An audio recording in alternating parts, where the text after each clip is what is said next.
Bonjour à tous. La tension reste vive chez les agriculteurs bourguignons. Les éleveurs de la coordination rurale de Saône-et-Loire se sont mobilisés hier à Châlons. Ils ont organisé une marche funèbre pour symboliser la mort de l'agriculture française. Une action notamment pour sensibiliser la population sur les conséquences du traité de libre-échange avec les pays du Mercosur. La présidente de la Commission européenne, Ursula von der Leyen, était au Paraguay hier pour ratifier l'accord.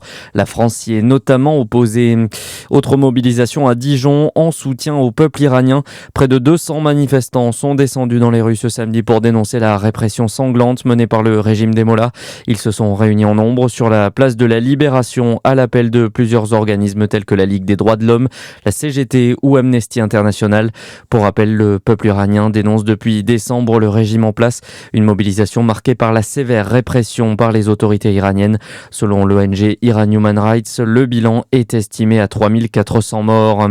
Dans l'actualité également, aucune intimidation ni menace ne saurait nous influencer. Déclaration d'Emmanuel Macron sur ses réseaux sociaux après les menaces d'application de droits de douane de Donald Trump pour les pays européens qui ont défendu le Groenland.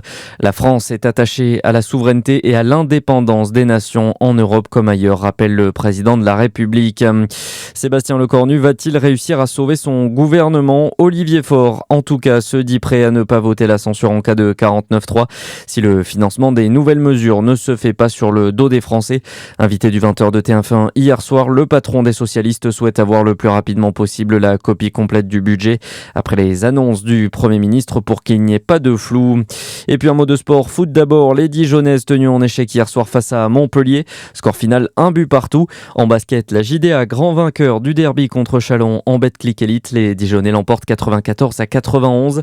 Du basket également chez les féminines en Coupe d'Europe. La JDA affronte les Danoises de Viborg à 14h. Bonne journée sur Fréquence Plus.